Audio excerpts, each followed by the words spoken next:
his sleeve to cover his tattoos. Yeah, that's on the video I watched. That's what they said. Anyway, I didn't know that at the time. Yeah, he made that sleeve popular because they made it new. The league was a lot back then. Like I said, it had transcended from everyone had to have shoes that matched their team colors. They couldn't have this, they couldn't have black on them unless you had to go through like a pro process or something. I don't know, but yeah, that's the whole thing behind the band. Yeah, the MJ the ones, the Jordan ones that had the band ones. He still wore them, and Nike paid his fines to wear them. But yeah, that's what it was. They didn't have any white. That's why they were banned, because they needed to have. They were just red and black. Yeah, they're just red and black. So yeah, if they would have had black on them or white on them, they would have been okay. But they're like, yeah, and that forced the league to change their rules about shoes. And now they don't really have rules about shoes. I think it's similar to like military stuff, no profanity or anything like that. I mean, you can write on them, you can do all kinds of stuff to them now. Whereas, in the 80s and stuff, when I started watching basketball, I didn't know if it was there at the time because I wasn't playing basketball yet. Not until like the late 80s was I even aware of, shoes or anything like that. I just had shoes on my feet. I didn't care what they were. Now I'm like a snob about it. Yeah, it's...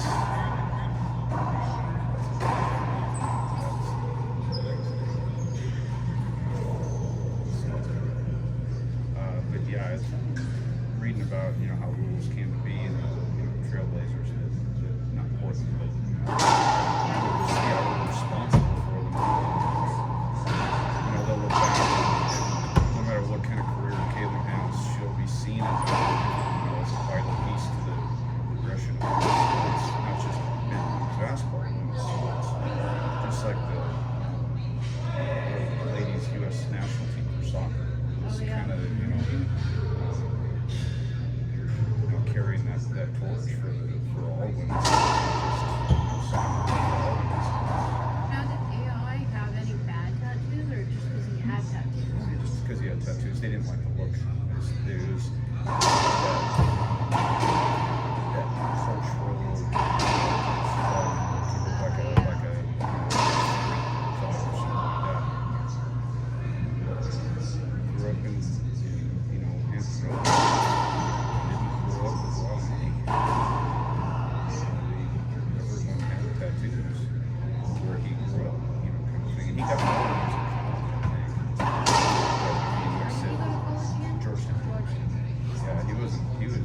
I can't read. That's why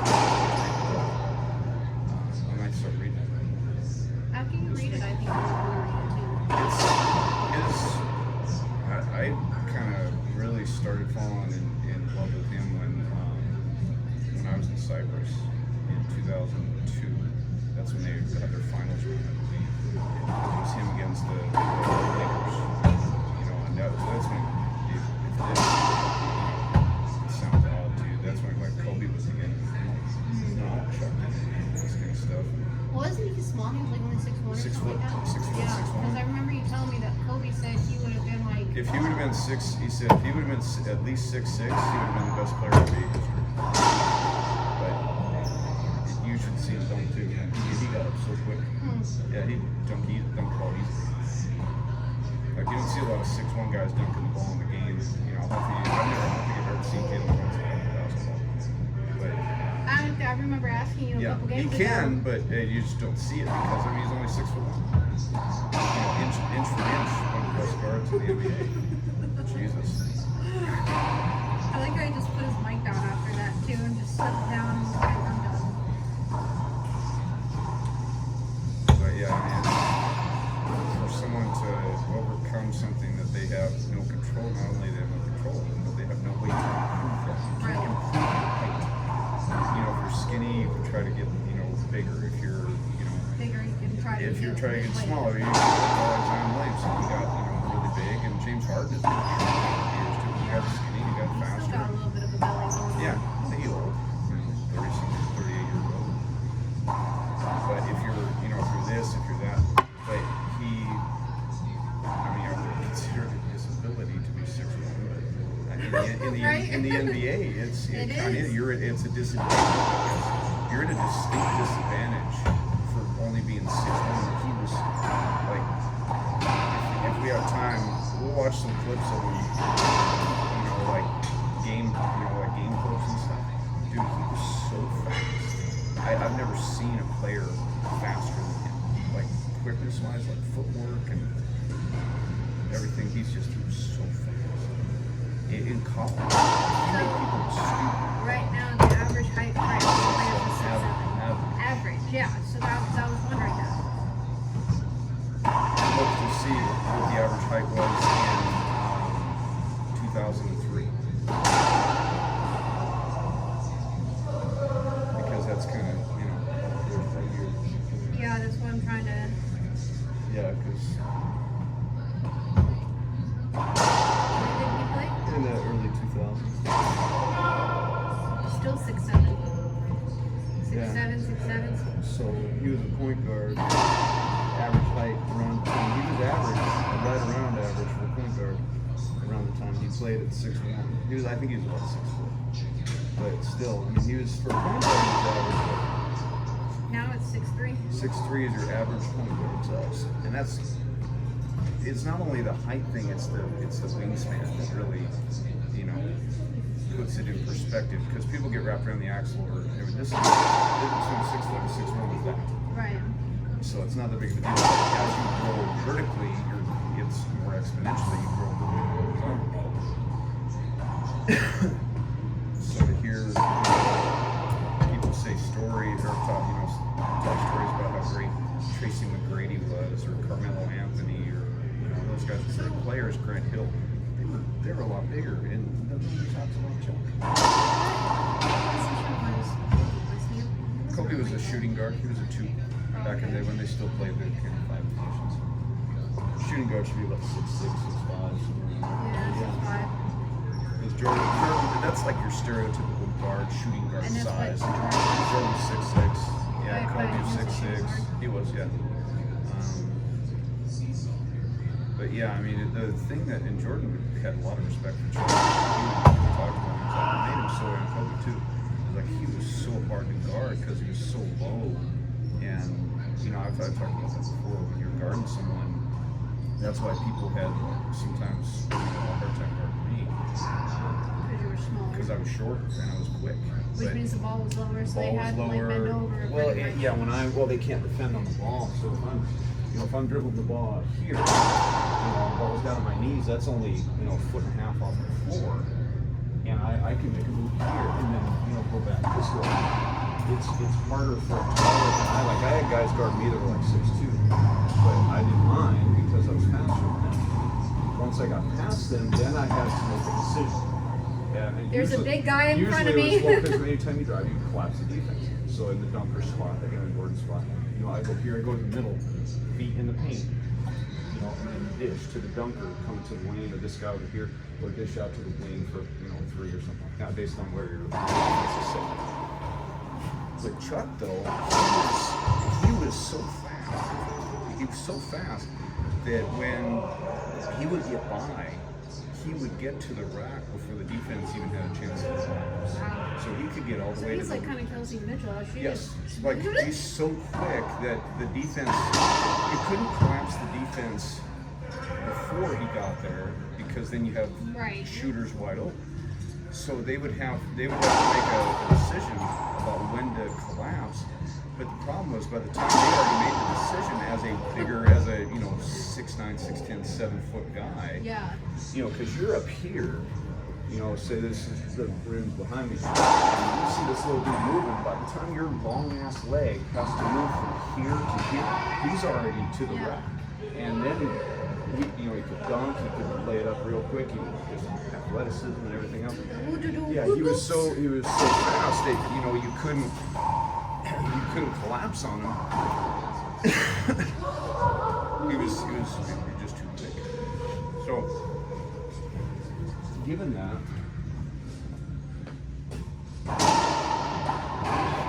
when that's what made him so lethal. So what you do, instead of collapsing the defense, you have to play back a little bit. Well, you do that and he doesn't shoot it. So you had to make a choice. Am I going to let this dude that shoots the ball incredibly well shoot the ball, or am I going to let him drive past me? Because I can't stop either one. So you commit to don't let him, this is defensive, kind of 101. You don't let him drive by you. Okay, that means you play back. Then he drops 40 on you shooting jump shots, mid-range. Because back then he shot some threes, but not like it is now.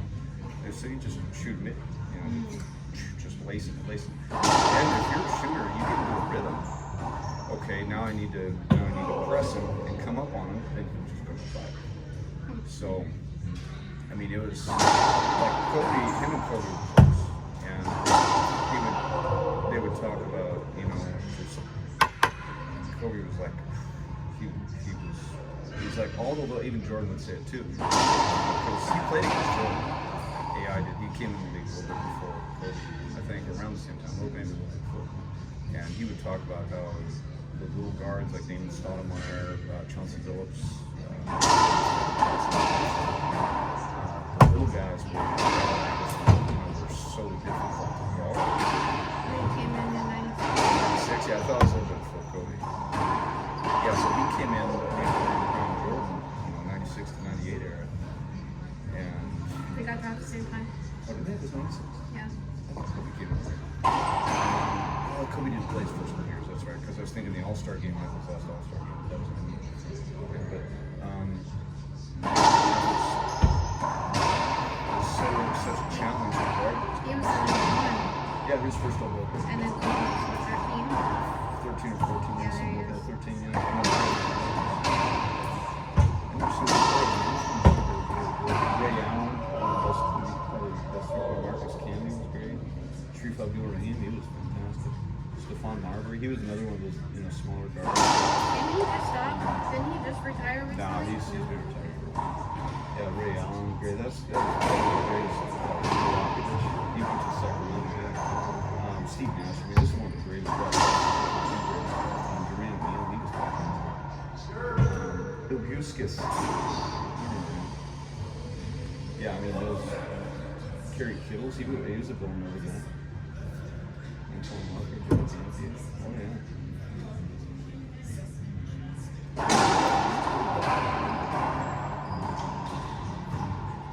Road Dog.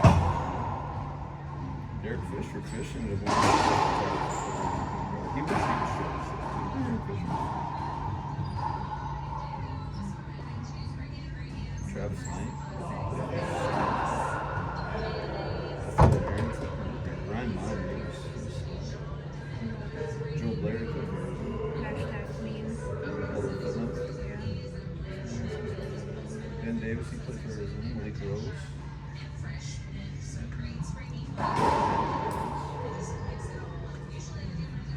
Reggie Gary played for Arizona.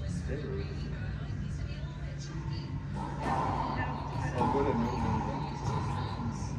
Oh, that's the first big loss. Only undrafted player to be part of that. Really? He was the first and only player to ever be elected to the Hall of Fame. Wow. You would have really liked Ben Wallace. He was, imagine beef stew with attitude. And size. Like, Ben Wallace was a large human being. His clothes. He's at the Pistons games. Oh, is they have he? him to show him the crowd and stuff like that. Yeah, he was. Oh. So that means they never appeared in an NBA regular season or playoff Yeah, game. some of those guys never even made it. Who was selected as rookie of the year?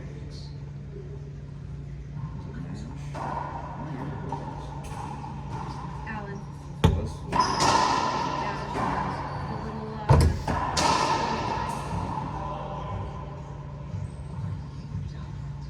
Ray Allen or Allen Iverson? Allen Iverson. Allen Iverson. Yeah.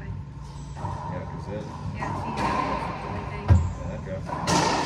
Just, Marcus Camby never worked out. He went to Union. the asterisk means they were selected for All-Star game or an All-NBA team.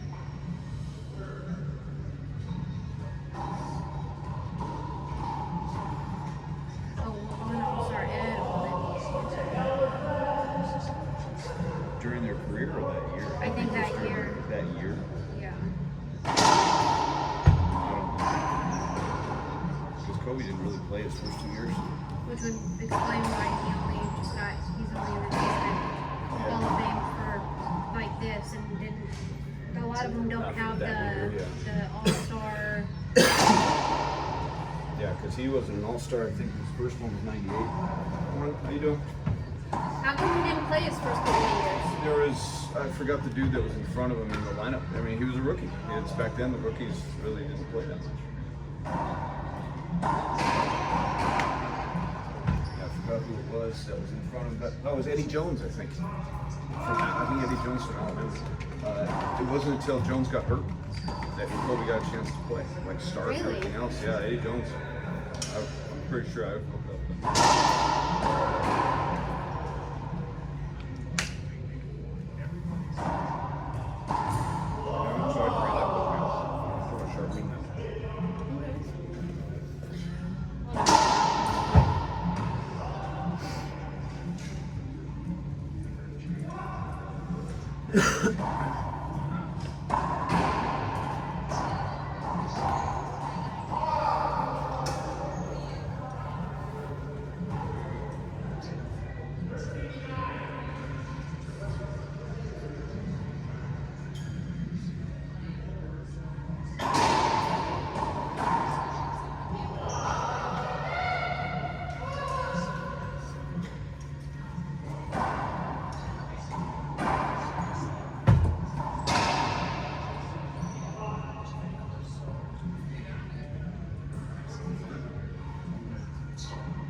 They just finished.